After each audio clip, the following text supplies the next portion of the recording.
again. Haven't changed. Still looking very a la casual. All right, it's Chris Murphy, Dr. Chris Murphy, for those who care. Right, what I'm talking to you about now, and I'll try and keep it as quick and brief as I can. I've got some notes in front of me, so if you see my eyes looking down, it's just to remind me of the things I want to say. Okay, so we're going to talk about assignment 3. Now, I did say to you that I have made a change to assignment 3. I hope you think it's a very positive change. I think it is. And so here it is. If you've got any concerns, please do contact me, and we can talk it through and see what I can do to make it right for you or explain it more. All right, so it's in the course guide online, and it is also described in the assessment 3 or the assessment page. So we know, firstly, when it's due. That hasn't changed. And that's the 1st of June. And so also it's a Monday. So Monday the 1st of June. The other thing that hasn't changed is the word count. So it's between 3,500 to 4,000 words. It's worth 50%, so it's an important piece. And this piece, the reason I have modified it is because I really want, particularly in this time of COVID-19 and the change in our lives, I think that this will resonate more with you because I want you to take away from this whole course some really valuable insights and tools to use and self-awareness that will really stand you in good stead. So I want you to get your money's worth, and I believe this will assist you to do so, to get that benefit. So where are we going? All right. The first part of this is to look at the title. The title of this is, what should you, with underline you, do to become a better leader of people and organisations? Given your leadership development needs that will assist you to become more effective in all aspects of your organisational and personal life. Big ask, eh? However, you know what? If leadership is a subject worth learning, then what's really important about that learning is that you can take it forward. It's not just up here in the cognitive space, but it's down here in the behaviour. And that's why there's an action plan that will take you forward from bringing it from here to actions that will help you change behaviours. Because the thing that most of us struggle with, we know we might need to drink a little less or eat a little less or more or whatever, but we get it here. But changing our behaviours is where it becomes unstuck quite a bit of time, or at least doesn't get the traction it needs, because it's very easy for us to live above the neck. It's not so easy for us to make those changes below the neck to behaviour. And from a leadership perspective, that's critical. So we're going to try and get you first to have a real easy access to your own self-awareness, and also then some tools that you can use, not only for yourself, but also you can apply these tools, share these tools with your team and others. So let's look at, so the task is how to become a better leader of people and organisations. That's it in a nutshell. And it's 3,500 to 4,000 words. And the reason that this is so important is that it draws upon all of those things that you've done. Your Myers-Briggs, your Johari window, your MBTI, that's Myers-Briggs, I've just repeated it, the Kolb incident, the critical incident that I'm hoping will unlock some of those deeper defaults about what goes on for you, and many, many others, of course. So I want you to use critical incidents that have happened at work, but it doesn't have to be limited to work. It's critical things that have helped you to understand who you are, and your life story is one of those really important basics. You know, you've looked at Fletcher Jones, yeah, in the early days of our course, and in Fletcher Jones, you could really see, couldn't you, how his life story impacted for the rest of his life on what he did. And it's no different to you. It's no different to any of us.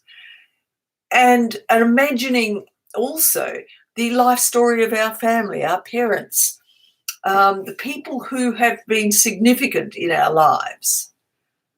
You'll see, if you learn or understand them or you ask the questions, you'll see how their life story has played out in the way, for example, your grandparents might have experienced, hardship, or their grandparents, thinking about how old you are. But, for example, my parents were experienced as young children the Depression, and of course went through a World War II. And so that all plays out. But then your parents or your grandparents may have been in a war, Afghanistan, or a grandparent in Vietnam or whatever, So all of that does play out on who you are, because their behaviours and their reactions to things, you only have to think about, and I won't go on any further, I promise, but you have to think about if your mum was really scared of spiders, and you tend to have that phobia too, or that fear, because we pick it up as kids. Now, it's no one's fault. It's just how it is. But learning about how that might play out on us now is really important. So that life story around the work that I've asked you to do there will help to look at not only those critical incidents all the way through your life and mapped out as a graph, really simple, but also to see how resilient you've been between those -5 incidents and the +5s, and how it tends to sort of obviously go like a heart monitor, ECG, where it goes up and down. And so the low bits, how do we get from that low bit to that high bit? How do we survive when we felt at -5 the world was over for us? And how might we be feeling right now? For some of us who are really struggling, we've lost our job, we're struggling to pay our bills, etc., and we don't know what the future is. It might be a -5 for some of us right now. So, and yet what we do is we can look back at another -5 and go, well, what happened? What happened? Where did I get that resilience to bounce back up to a +5? Because it is about the way we do that. Anyway, so enough of my passion on life story, but I do want you to draw on that. Draw on your octogram. That's an important one. Draw on your Myers-Briggs. Do look at your Johari window and see what people, did it match what you saw of yourself and what they saw of you? There's just, and the Kolb, I want you to draw it all together. That's so important, because the realizations you'll get from doing that not only gives you evidence to say what you're saying about the one thing that you might want to change to become a better leader of people and organizations. I mean, you could have a million, I guess, things that you'd like to improve or change, but you're only asking yourself for one key thing. Now, it might be resilience, it might be creativity, it might be confidence. Big words. Hey, confidence, what does that mean? Confidence in what? So you do need to hone it down from the big, I ask students from different times to say, what one thing, if you could change, that you're not doing now, but if you were to do, would make a huge difference. And people, I'd like to be more time conscious or more punctual or something. Get yourself a clock. I want something that's more meaty than I want to be, better at managing my time. Because usually underneath that, there's a whole bunch of other things like procrastination. And that might be that I'm scared to fail. I procrastinate because I don't want to fail. I hate failing, so I end up not doing things that I feel like won't do well. So that I want to know about. That's something that will, in fact, make a big difference to your leadership of self and organizations.